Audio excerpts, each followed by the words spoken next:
Hello guys! Magandang hapon sa inyong lahat. On this your guest Pamasagri channel, a faith healer o Zamatarder. So ngayong hapon na to, tingnan natin ang sabihin sa inyo ng ating mga gabay. So this is a weekly gabay for the month of September 4 hanggang September 10 for the sign of Gemini. So Gemini, welcome to my channel. Ano kayong messages, advices, and spirit guides ang ating masasaga for today's video? Kanino kayang energy o kaganapan sa buhay ng mga Gemini ang ating mga hagilap? So guys, this reading is a general reading namang hindi lahat makaka-resonate. Kunin lamang po makaka-relate sa inyo and comment down below kung kaninong energy ang ating nasaga. Pero just don't forget to like and subscribe my channel and hit the notification bell for more videos update. Dahil maraming salamat po sa mga walang sawang pagsuporta sa aking channel, lalong-lalo na ang skip ng ads na way pagpalain po kayo ng Diyos at may kapalisiksik liglig nag-uumapaw na biyayang manambalik sa inyo. So let's see guys, what is the messages, advices sa iyo ng ating angel spirit for the sign of Gemini. So let's see and watch this.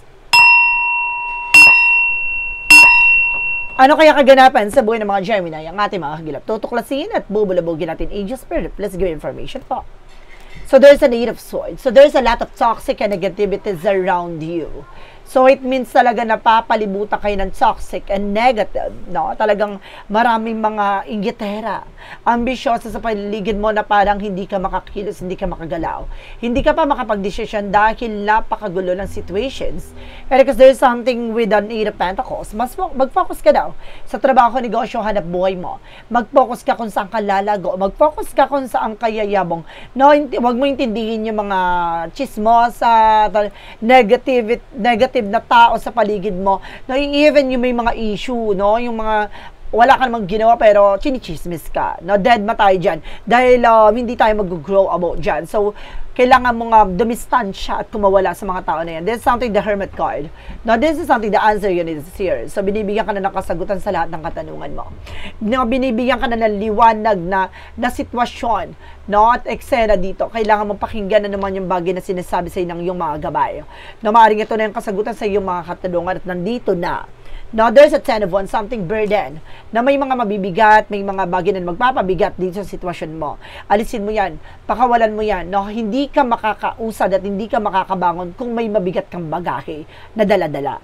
And of course, there's something the Hangman, see, you're feeling stuck, you're feeling hang, no? You're feeling exhausted, no? That because of this situation, no? Hindi ka makakilos talaga, hindi ka makagalaw dahil nga sa bigat ng eksena nito, nakatali ka, no, sa sitwasyon na to. Nakita mo nakagapos, nakatali yung paa, napakabigat na mga pinapasan. So there's a lot of toxic, no, negative around you. So there's something na kailangan mo talagang makawala dyan sa sitwasyon at ito na binibigyan ka na ng kasagutan.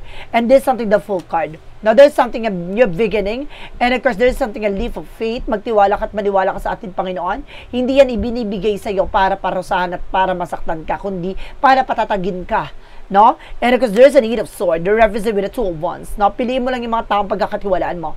Piliin mo lang yung taong paniniwalaan mo. No? Kumbaga, kailangan mong pumili ng mga circle of friends, no? And even your environment. There is something with the Eight of Pentacles, represent with the Three of Cups, celebration, no? Or either co-workers, no? Maaaring may mga katrabaho ka dito with a third party, na maraming ginugulo at naiinggit sa'yo, no? And there's a King of Wands, there's a look at the bigger picture. Na lagi mo titingin magiging posibilidad. No, yung magiging magandang kalalabasan ng eksena na to. Na magtutuloy-tuloy na magandang kapalaran daw sa'yo. And because there's something, the 10 of Wands, to represent the Empress card for revert. No, ibabalik yung sigla ng yung buong pagkatao, ganda ng eksena mo, ganda ng sitwasyon mo. No, at the same time, this is something, the Knight of Swords, nagkakaroon ka ng anxiety, sleepless night. Lutang ka, balisa ka at the same time. Hindi ka makatulog, no? At maraming tumatakbo sa isip mo. No, parang feeling mo nakagapos ka sa eksena, hindi ka makakilos, parang nahihirapan kang mag-decide anong kailangan mong gawin, no? Maraming bagahe na dala-dala mo. There's something with the magician, with the power of God. Lahat ng bagay na to, kumbaga, parte yan ng journey mo. No? Kailangan mo lang talagang mapagdaanan yan. Sinusubukan yan ng iyong katatagan at pananampalataya at tiwala. No? Gawin mo sentro ang ating Panginoon. No? At ibibigay sa iyo mga bagay na para sa iyo talaga. So let's see. There's an Eight of Swords because the Two of Wands, so represents with the Three of Pentacles for something work, communication, collaborations, no? Piliin mo lang yung mga taong makakasalamuha mo talaga, yung circle of friends. No, hindi lahat ng mga taong nakatingin sa inahangaan ka. No, some of them guys sinuhusgahan ka. So kailangan matuto tayong dumistansya at mag-set ng boundaries para sa sarili natin. And that's our moment for major changes. Some of you guys, no, kumbaga there's a toxic environment and toxic co-workers. No, talagang gusto ka nitong sirain, no, gusto ka nitong pamagsakin, no, pero kailangan matuto tayong tignan yung talagang gusto natin gawin natin, no, priorities natin. And there's a two of cups, no, there's a partnership. May taong kang talagang mapagkakatiwalaan naman dito, no, at binibigyan ka ng kaliwanagan dito at kaisa sa sitwasyon, no. At itong tao na to yung tutulong sa'yo, no, para kahit pa paano ma-relieve yung stress, no, anxieties, no, siya yung parang magiging ano mo dito savior, ganon. And there's a 9 of cups, there's a wish fulfillment. So talaga may mga bagay din na matutupad dito. May mga bagay din may isa sa kataparan mo na. Now there's a new beginning, a fresh start. No, kailangan mo talaga mag-disconnect from the world. Now this is something the 5 of Pentacles. Some of you guys, no, you're feeling stuck. Hindi ka makarecover, hindi ka makabangon, hindi ka makaahon. Saan? Sa kagipitan. No, maaring nga itong linggon to ay maaring maliliwanagan ka kung anong pinanggagalingan. Bakit paulit-ulit yung ganong eksena? Malalaman mo pinakaugat or pinanggagalingan ng kamalasan. Additional messages. So there's a 5 of Wands. So see, ibig sabihin may gumagawa ng complication sa'yo. Sumasalbahin sa'yo. No, parang sinasabi dito ng ating Panginoon na, sige, maranasan mo muna yan kasi kailangan mo matumbok. Ikaw mismo makakalutas at ikaw mismo makakagawa ng paraan para malaman mo kung ano yung nangyayari behind the scenes. So it means talagang merong bagay na maaaring nagkukonekta sa'yo about sa spirituality. No? Kaya nandito yung kasagutan binibigyan ka ng linaw na isipan na kailangan mo magdesisyon. That's it. For the outcome is the Queen of Pentacles. Being maturity and being grounded. No? Kaparang gusto nito nila na para makisama ka sa kanila, no? Para magsunod-sunuran ka, parang ganoon yung dating dito. No, kailangan mo pakawalan yung sarili mo from that person. There's a 2 of Pentacles. Maging balance ka. No, keep yourself balanced. Timbangin mo yung mga taong pagkakatiwalaan mo yung mga taong totoo sa'yo. This is something that 10 of Swords. See, sinasabotahe ka. No, meron tao talaga sumasabotahe, especially dito. Meron kang tao ng akala mo totoo sa'yo. Na meron totoo, yes of course. No, may totoo, loyal, faithful sa'yo. But meron din tao na parang nililin lang ka. Maging ingat ka. No, this is something that temperance with a perfect timing. Sa lahat ng bagay na to, no, kailangan mong kumalma dahil may mga bagay talagang para sa'yo, may mga bagay na hindi pa para sa'yo. Huwag mong madaliin, no, dadaan ka talaga sa tamang proseso. And there's a 2 of Swords. No, nagkakaroon ng indecisions, no, maaaring naguguluhan ka, natatakot ka, nangangamba ka, pero kailangan mong magdesisyon dito at tumbukin ano ba talagang pinanggagalingan nito. There's something the 4 of Pentacles. Proteksyonan mo at pangalagaan mo ang iyong sarili and even your finances. So let's see. Hanapin natin, agilapin natin pagdating tayo sa finances and career, love life at kalusugan. Let's watch this. So we're back, guys. So nandito tayo, no, pagdating sa finances and career, love life at kalusugan. Tumbukin na natin to, guys, at alamin na natin anong mga kaganapan pa sa buhay mo ang ating mabubulabog at makakagilap. And there's something the 9 of Pentacles. So there's a blossoming.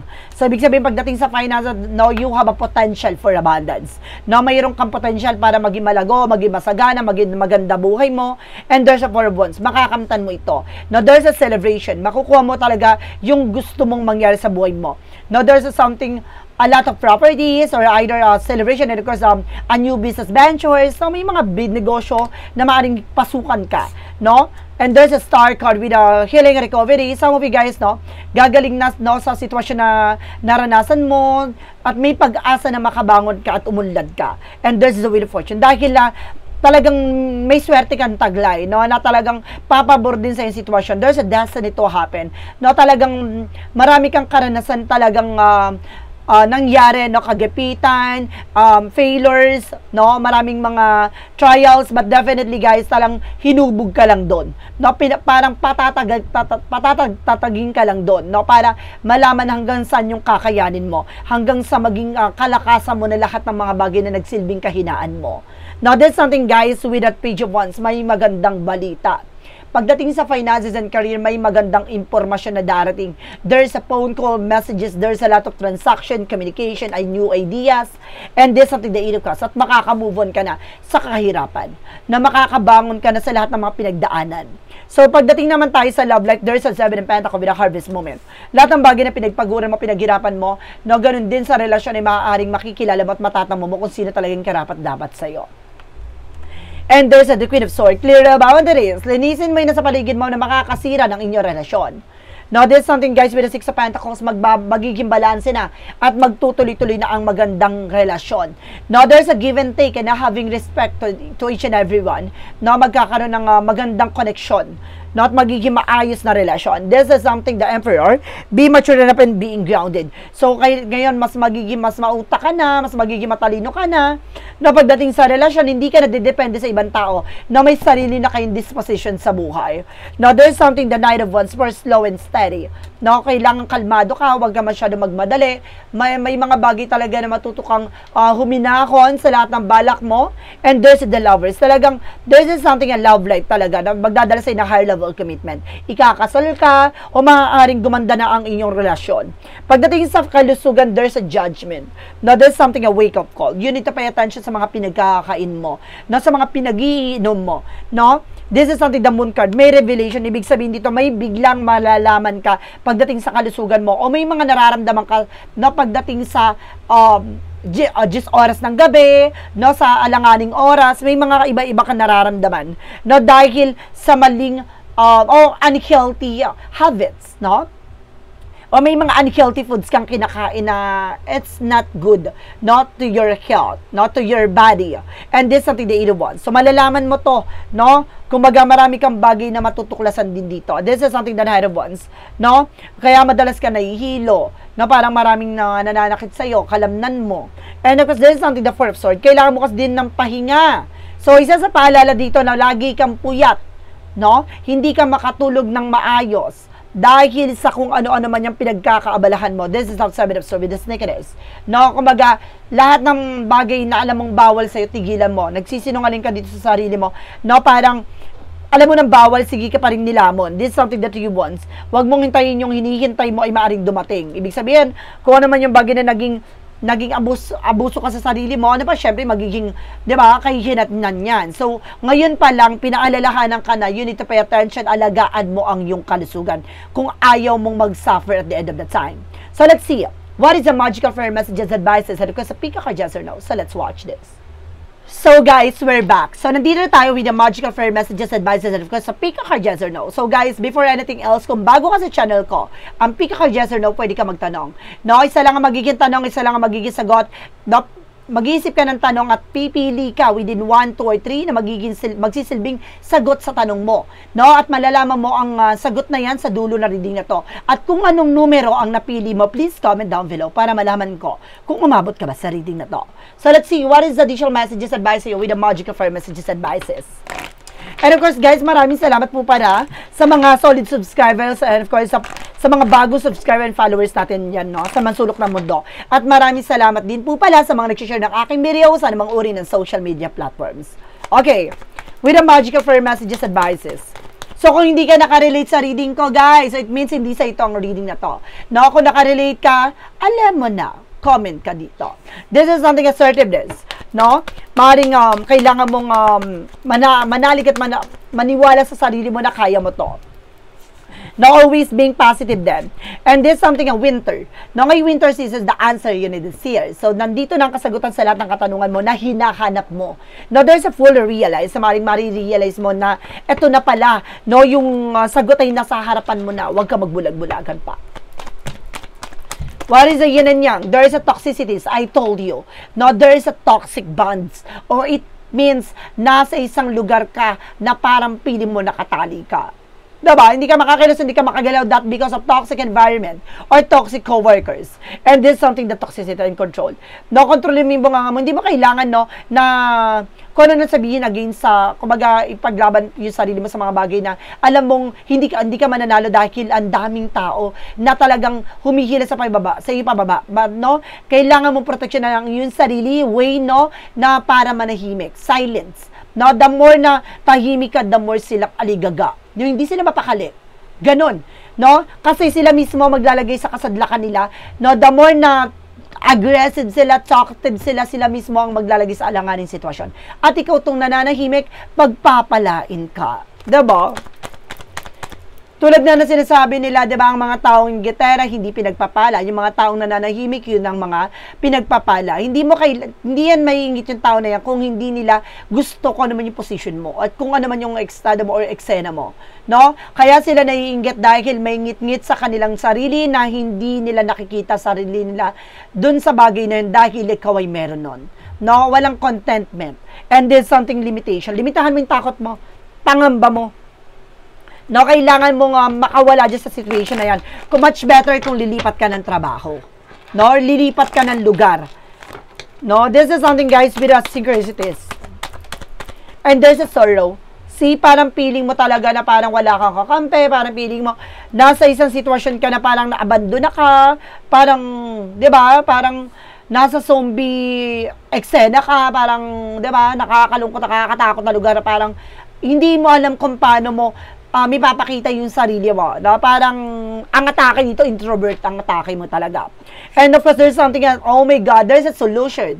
And there's something formula or synchronicities na maaaring binahabahagi sa'yo. No? With the signs, symbols, na maaaring inahatid sa'yo, nasa tamang direksyon ka. Huwag kang mangamba. At nandito na ang kasagutan sa iyong mga katanungan. And there's a divine timing. So, hindi lahat ng oras at panahon, time nila yon. So, darating yung araw na panahon mo na. No? Hindi man nila panahon yung bagay na hindi mo man panahon yung mga bagay na natatamasa nila ngayon, pero wag kang mag-alala, dadating yung araw na iikot yung kapalaran at ikaw naman ang mamamayagpag. No, kaya mo sila, gawin nila yung mga bagay na gusto nilang gawin, maging secure ka with your family. No, kaya ka pumasok ng trabaho o kaya ka nandyan dahil dahil sa purpose mo sa buhay, no, dahil kumbaga, nagtatrabaho ka for your own families, no? And this something with the parties. Having fun. Enjoy your life. Enjoy yourself. And this something fated meeting. So, some of you guys na meron ditong important connections. Na siguro kaya parte yan ng mga bagay na nangyari sa'yo kasi may taong darating para sa'yo. No, this is something, guys, with the intuition. Makinig ka sa gut feeling and intuitions mo. Hindi ka ililigaw ng ating baraha. No, dadaling ka niya sa mas makatotohanan. And there's an honor and trust your feelings. Lagi mo susundin at pakikinggan ang iyong nararamdaman. Your home is protected by angels. So, protektado naman daw ng ating gabay yung inyong tahanan. What is the Jesus loving quote said? At ang iyong pamilya. And there's this big good comfort. Your faith has made you whole. Bubuhin ka ng iyong pananampalataya at tiwala dahil may taong gagabay sa'yo. No? May taong tutulong sa'yo. No? So, let's see what is an angel's number. Represent with a 2112, it's up to you. Nasa sa'yo yan. Even it seems like you're not making any meaningful progress. Things are moving in the right direction. If you see this number, it's a sign that everything will work out in your favor. Your dreams will come true soon. So, hindi mo man nakikita mga pagbabago, akala mo, nakastuck ka lang dyan sa sitwasyon, hindi mo namamalaya na may magandang naghihintay sa'yo. No, nakapalaran, no, sa hinaharap. No, kumapit ka dahil magiging maganda rin ang ikot ng kapalaran sa iyo. Maniwala ka sa sarili mo. With the money mo, Oracle deck, represent with a savings. So, mas lalago ang yung savings, gaganda ang yung finances. So, kailangan mo lang talagang mag-save, no, for your own sake, no, for your future. No, at the same time sa, para mag-save ka talaga. No, para sa mga importanteng bagay. What lies beneath the future? Sabi nga daw nila, kapag mayroong kang sinuksok, mayroong kang mauhugot. And there is something, guys, with the police. Some of you guys, no, meron ditong parang, oh my God, parang ang lalim ng panggagalingan nito, guys. No, parang may mahuhuli dito na police, something like that, na maaaring tinarantado, niloko, or may kabalastugan na ginawa. No, maaring, kumbaga niloko ka, something like that, na-scam ka. So, maaring itong bagay na to ay maaring malaman mo na, or mayroong parang hidden agenda dito na maaring mayroong kinalaman about sa sitwasyon na to. At maaring, kumbaga malalim ang pinaggagalingan. No, kung mayroong bagay na related sa inyo dito, guys, please comment down below. What is a shadow work of and what? From the shadow work of and what? So there's something, guys, with lack of awareness, insight, opportunity, missed chances, and unseen risks. Seek, fact, and stay open-minded. No, kailangan buksan mo yung isip mo sa posibilidad. No, kasi parang iniisip mo dito, bahala na, gato, ganyan. No, kailangan mo pakinggan ang yung mga gabay na may paalala at babala na hindi mo kailangan ilaban yan. So, some of you guys, to parang mabubudol ka dito. Pero ngayon linggong to ay maaaring maging ingat ka sa lahat ng mga papasukin mong transaction. There's a clarifying for a love situation.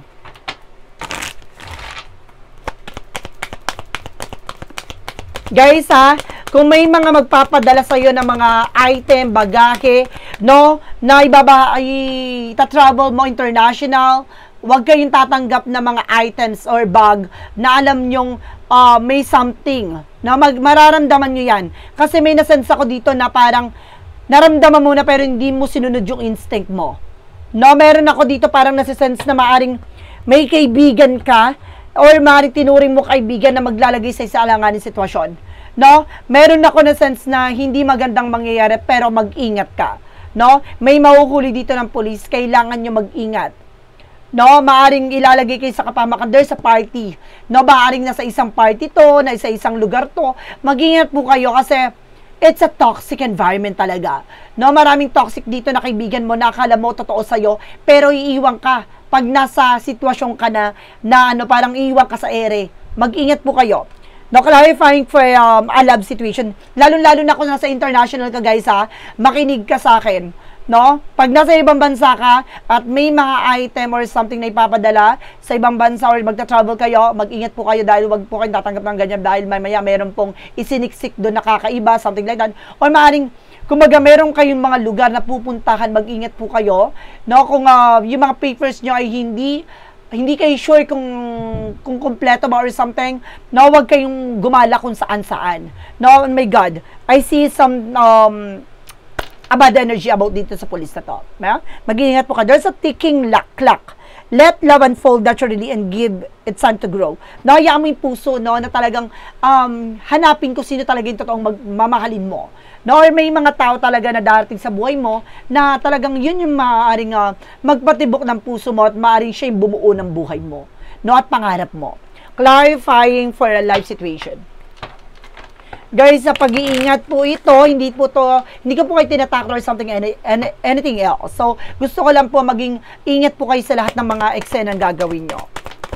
And there is a door, open door. Now, there's an open door. Open door, so it means maraming pinto. Okay. So, you have many options. So, take your time to choose what's right. No, maraming pintuan na darating, maraming opportunities na darating. Piliin mo lang. Ano ba talaga yung opportunities na para sa'yo? No? Kumbaga, there is a lot of opportunities. So, kailangan mo magpumili na isang bagay na alam mo magiging consistent ka. At alam mo yung bagay na yung maaaring makokontrol mo at maaaring mamamanage mo na ayos. Yun yung kailangan mo tutukan. No, yung magiging prioritize mo. So, let's see. What is a part of the life? Represent what?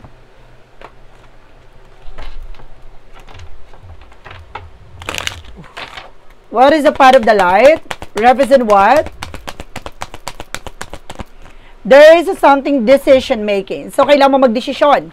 No, I choose positive energy, light, and calm in every situation. I choose happiness regardless of the challenges I face. I release fear and trust in the divine time, sharing my thoughts with God and knowing that I am guided to make the best choice of my life. So, see, itong bagay na to ay makakatulong sa'yo. No, kailangan mo lang magdesisyon ng tama at wasto na alam mo yung magiging posibilidad at mangyayari sa hinaharap. No, yung parang malayo pa lang tanong na tanong mo na yun yung magiging outcome. So, guys, let's see what is a pick a card, yes or no. So, let's watch this. So guys, now we're back. So nandito na tayo with a yes or no pick card. So alamin na natin yung magiging sagot sa tanong mo. So let's watch this.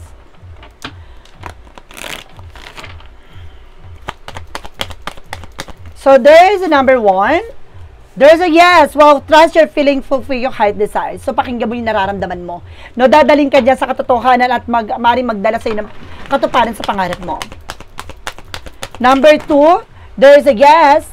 brilliant idea, clear path, bright future ahead. So, see, itong iniisip mo, itong plano mo ay maaaring magdala sa'yo sa pagtupad ng pangarap mo, sa hinaharap. Number 3, there is a no. Yield is for effort wasted. Huwag mong hayaan, no, na masayang lahat ng pinaghirapan mo, no, marunong ka humindi at marunong ka tumanggi kung ito ay karapat-dapat na talagang hindi ka kasang-ayon dito sa sitwasyon na to. Decision man to, plano man to, na ano man yung bagay na gagawin mo, kailangan mo munang humindi sa ngayon. Kung napili mo ay number 3, no? So guys, this is a weekly gabay for the month of September 4 hanggang September 10 for the sign of Gemini. So Gemini, maraming salamat po for this wonderful reading. So once again, this reading is a general reading namang hindi lahat makaka-resonate. Kunin lamang po ang makaka-relate sa inyo and comment down below kung kaninong energy ang ating nasaga. Because don't forget to like and subscribe my channel and hit notification bell for more videos update. Directors, maraming salamat po sa mga walang sawang pagsuporta sa aking channel, lalong-lalo na ang skip ng ads, saway pagpalain po kayo ng Diyos at may kapalisiksik liglig nag-uumapaw na biyayang manambalik sa inyo. At maraming salamat din si Direct Video. Bye-bye and babush!